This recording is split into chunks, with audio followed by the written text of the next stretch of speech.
नमस्कार, खबरों की खबर में आपका स्वागत है। मैं हूं संकेत उपाध्याय। तो सरकार, उत्तर प्रदेश की सरकार हाथरस में जब एकदम घेर ली गई है सब तरफ से, तो सवालों से घिरने के का जो नतीजा उन्होंने निकाला है, जो सोल्यूशन, जो हल निकाला है, वो है षड्यंत्र, अंतरराष्ट्रीय षड्यंत्र। हर चीज में एक अंतरराष्ट्रीय षड्यंत्र है। इससे जुड़ा हुआ एक हलफनामा भी उन्होंने दायर किया उच्चतम न्यायालय में, सुप्रीम कोर्ट में। सबसे पहले आइए आपको वो बता दें उन्होंने क्या बोला है खबरों की खबर में। खबर सबसे पहले, हाथरस पर जो हलफनामा है उस पर सरकार ने कहा है कि तुरंत केस दर्ज कर कार्रवाई की है और एसआईटी भी बनाई है। ये वो जिक्र कर रहे हैं जो यूपी पुलिस और प्रशासन पर सवाल उठे गए थे कि आपने 3 बजे रात में अंतिम संस्कार क्यों किया। हलफनामे में वो ये भी कहते हैं कि हम निष्पक्ष और बेहतर जांच कर सकते हैं। कथित रेप हमले की सीबीआई जांच के आदेश दिए जाने चाहिए। अदालत की निगरानी में सीबीआई का समयबद्ध जांच के आदेश हम देंगे, ऐसी अदालत दे, उन्होंने ये कहा है। हिंसा की आशंका में देर रात पीड़ित का अंतिम संस्कार हुआ था। तो ये पहली बार उत्तर प्रदेश की सरकार ने सुप्रीम कोर्ट या किसी भी अथॉरिटी के सामने तर्क दिया है। एक हफ्ते बाद यह तर्क आया है। उन्होंने ये तर्क दिया है कि हिंसा की आशंका थी, इस वजह से देर रात पीड़ित का अंतिम संस्कार कर दिया। हिंसा की साजिश के खुफिया इनपुट थे और जातीय संघर्ष की साजिश भी की गई, ये उन्होंने अपने हलफनामे में बोला है। मैं प्रमोद स्वामी, जो कि भारतीय जनता पार्टी के नेता हैं, उनके पास जाना चाहता हूं। प्रमोद जी, मुझको यह बताइए कि एक तो हफ्ते भर बाद अब जाकर के सुप्रीम कोर्ट में उत्तर प्रदेश की सरकार यह कह रही है कि एक षड्यंत्र था, हिंसा की आशंका थी, इस वजह से देर रात ही पीड़ित का अंतिम संस्कार कर दिया। क्या मैं इससे यह मानूं कि उत्तर प्रदेश की सरकार और पुलिस पूरी तरीके से नाकाम रही? लॉ एंड ऑर्डर तो आप ही के हाथ में है ना। तो अगर आप ये कह रहे हैं कि हमको आशंका थी कि हिंसा हो जाएगी, यानी कि ये तो आपका फेलियर है। अगर आपको आशंका थी तो रोक लेते। हिंदू रीति रिवाजों के हिसाब से यह कहा जाता है कि आप रात में अंतिम संस्कार नहीं कर सकते। ये आनन फानन में आपने अंतिम संस्कार क्यों किया? और तर्क अब दे रहे हैं हफ्ते भर बाद, सोच समझ। देखिए संकेत जी, आपको ये पता है कि किस तरह से का के बाद में शाहीन बाग मॉडल बना करके देश में एक हिस्सा फैलाने का वातावरण जो तैयार किया गया था, वो हम सब ने भी देखा। तो हमें ऐसा लग रहा है कि हाथरस निशाना, मकसद दंगा फैलाना, और हाथरस के पीछे ये शाहीन बाग वाली शक्तियां जो जुड़ी हुई है, और पीएफआई का ये एक ब्लूप्रिंट हो सकता है जिसमें विभिन्न राजनीतिक दल जो है इसमें शामिल हो करके और एक अराजकता की स्थिति उत्तर प्रदेश में पैदा करना चाहते हैं। ये सब हम सुन चुके हैं। मेरा सवाल क्या था और आपने कहां घुमा दिया? ये आपकी खासियत है स्वामी जी, आप खटाक से एकदम टॉपिक चेंज कर देते हैं। मेरा सवाल क्या था? मेरा सवाल ये था कि रात के 3 बजे, आप खुद एक हिंदू हैं, आप मुझे बताइए हिंदू रीति रिवाज में क्या रात में 3 बजे अंतिम संस्कार हो सकता है? सबसे पहली बात तो ये इलीगल है, पुलिस करा ही नहीं सकती, क्योंकि परिवार जो है वो ये कह रही है वो घर ले जाना चाहते हैं।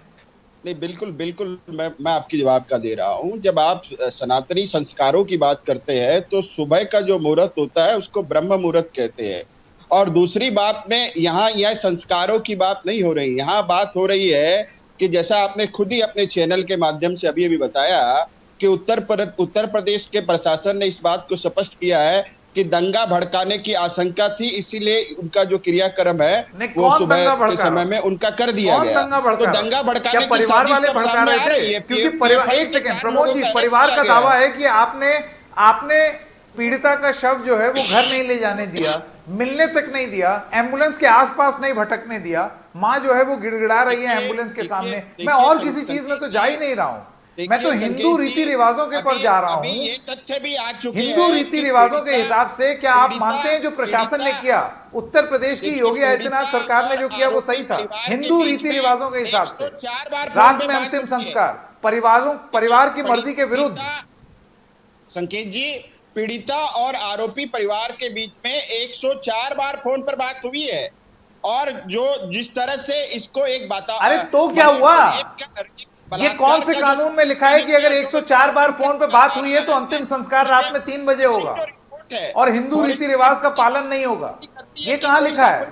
नहीं हुआ है। कौन सी आईपीसी की धारा है, मुझे जरा बतला दीजिए। गले में और पीछे नेक और बैक में कुछ चोटें आई है, हिस्सा की घटना उनके साथ हुई होगी, उत्पीड़न हुआ होगा, लेकिन रेप नहीं हुआ है। तो इस भाई आपका आरोप क्या है मुझे ये समझ में, मैं आपसे ये कह रहा हूं, आप ये कह रहे हैं 104 बार कॉल आई है, अव्वल तो अब सीबीआई जांच कर रही है, प्रमोद स्वामी को कैसे पता चल गया मुझे नहीं मालूम, लेकिन अगर मैं आपकी बात मान भी लूं तो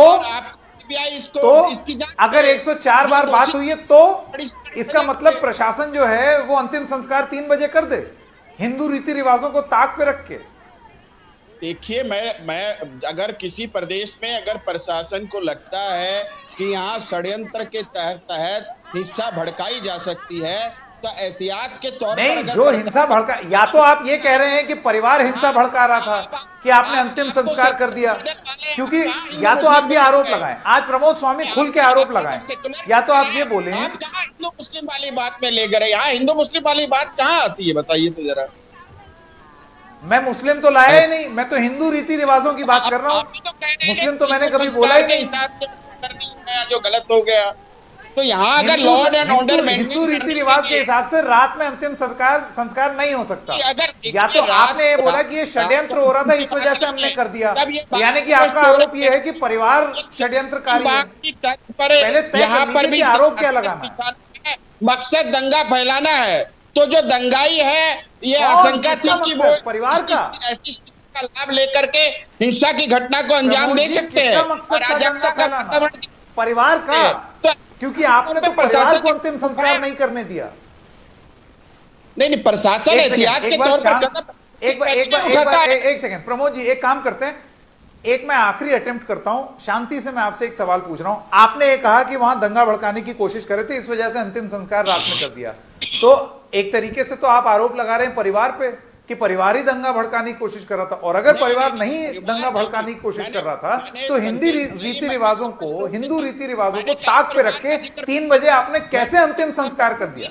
ये मानवाधिकारों का उल्लंघन नहीं है तो क्या है? का नाम बड़े स्पष्ट रूप से लिया है, और जो गीत दृष्टि वाली जो राजनेता है जो फोन पर पे परिवार को कह रहे थे कि आप किसी भी स्थिति में समझौता मत करिए, राहुल प्रियंका आएंगे और 50 लाख रुपए आपको दिलवाएंगे, ये सारी तो अब घटना टेप के माध्यम से। ये बुधवार की बात है, बुधवार को आपने रात में अंतिम संस्कार किया, ये सारी बातें जो आप तथाकथित बता रहे हैं ये उसके बाद की हैं।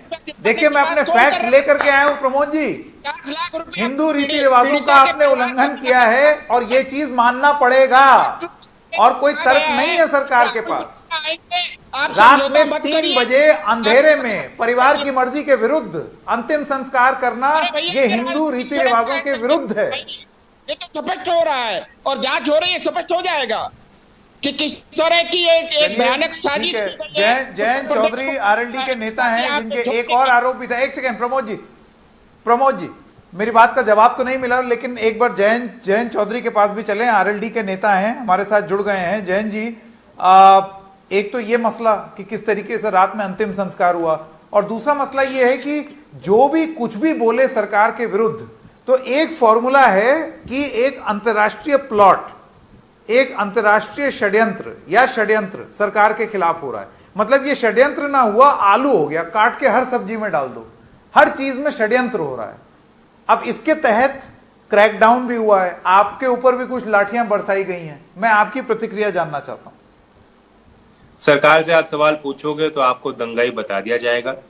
महिला नेत्रियों को के साथ अभद्र व्यवहार हुआ, सांसद को धक्के दिए गए, हम पर लाठियां बरसाई गई, और रात में हमें इसलिए आनन फानन में क्रिया करनी पड़ी क्योंकि रेप पीड़ित का जो परिवार है वह दंगे भड़का रहा था।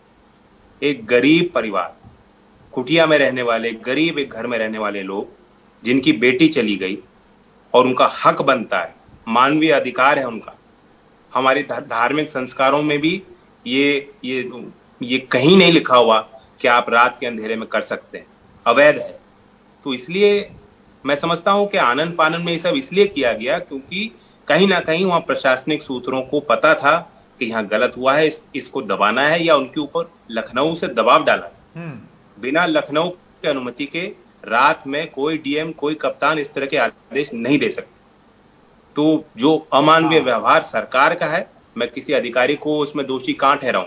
योगी जी खुद अभी तक उन्होंने खेद व्यक्त नहीं किया, अभी तक वो ये नहीं कह रहे कि हाँ प्रशासनिक अधिकारी अगर वहां विपक्ष के नेताओं को दबाने की कोशिश कर रहे हैं, अगर इस तरह का व्यवहार कर रहे हैं तो गलत। किसी भी स्तर पे राजनीतिक तौर पे हम लोग अलग हों, लेकिन इस तरह का व्यवहार हमने कभी किसी सरकार से होते देखा नहीं। तो ये सब दर्शाता है, अब आप बात कर लो इंटरनेशनल कॉन्स्पिरेसी की, कोई नहीं मान रहा इन बातों को। ये सिर्फ एक चीज दर्शा रहा है कि कहीं ना कहीं दाल में कुछ काला है या पूरी दाल ही काली है। नहीं जयंत जी, आप ये देखिए, हाथरस पर जो हलफनामा दिया उस पर सरकार का ये कहना है, एक तो अंतिम संस्कार वाली बात पर सरकार से कोई भी स्पष्ट जवाब नहीं आ रहा था।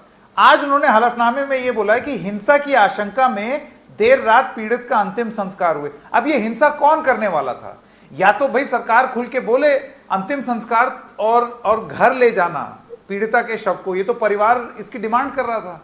या तो सरकार ये बोले कि हिंसा की साजिश या हिंसा की आशंका परिवार से ही थी।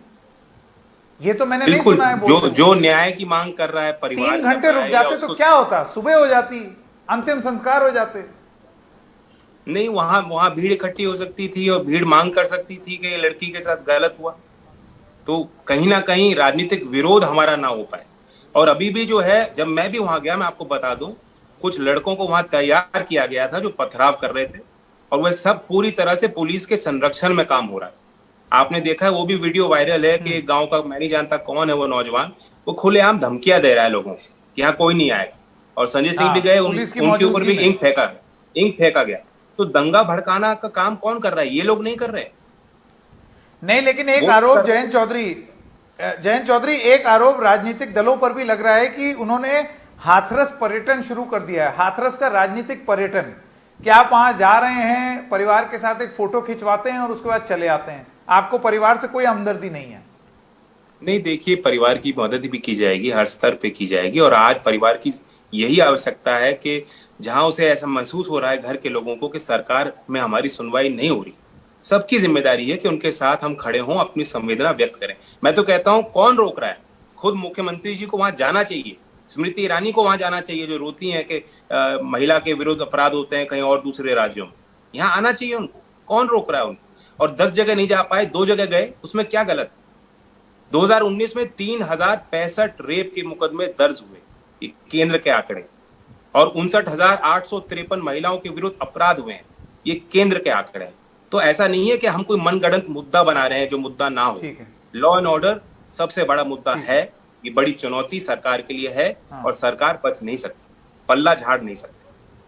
ठीक है। जयंत चौधरी और प्रमोद स्वामी, आप दोनों का बहुत बहुत धन्यवाद इस चर्चा में भाग लेने के लिए। हमारा उद्देश्य सिर्फ सवाल पूछना था, किसी अंतर्राष्ट्रीय प्लॉट के तहत ये सवाल नहीं पूछे गए हैं, और ना ही ये कोई षड्यंत्र है जिससे हम इज्जत धूमिल करना चाह रहे हैं मुख्यमंत्री की। सिर्फ सवाल पूछे जा रहे हैं कि जब आप हलफनामे में लिखते हैं कि हिंसा की आशंका थी, देर रात इस वजह से पीड़िता का आपने अंतिम संस्कार कर दिया परिवार की मर्जी के विरुद्ध, तो या तो आप ये स्पष्ट करें कि कौन इस हिंसा के पीछे थे। क्या आप परिवार पर आरोप लगा रहे हैं? और अगर नहीं लगा रहे हैं तो फिर 3 घंटे तक आप क्यों नहीं रुके कि सुबह हो जाती और हिंदू रीति रिवाजों के हिसाब से अंतिम संस्कार सुबह की पहली किरण के साथ हो जाता या दिन के उजाले में हो जाता?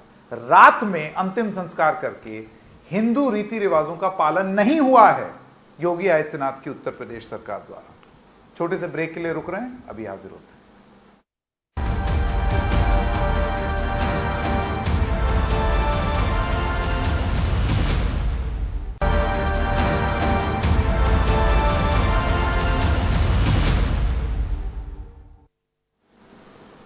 तो स्वागत है आपका एक बार फिर। अब राहुल गांधी पंजाब में है, वहां उन्होंने एक प्रेस कॉन्फ्रेंस की। प्रेस कॉन्फ्रेंस में किसी ने उनसे सवाल पूछ दिया कि ये जो आप वीआईपी ट्रैक्टर में घूम रहे हैं, मखमली सीट लगा करके और बिस्लेरी पी रहे हैं, इसके ऊपर बड़े सवाल पूछे जा रहे हैं, तो आप उसका क्या जवाब देंगे?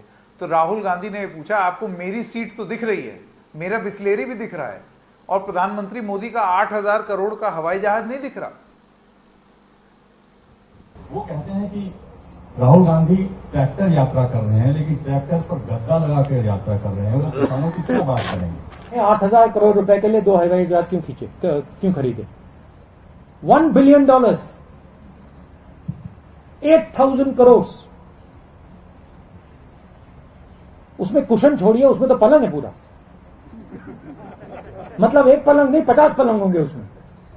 ये नहीं कहते कि भैया हमारा जो प्रधानमंत्री है उसने 8,000 करोड़ रुपए का जहाज खरीदा।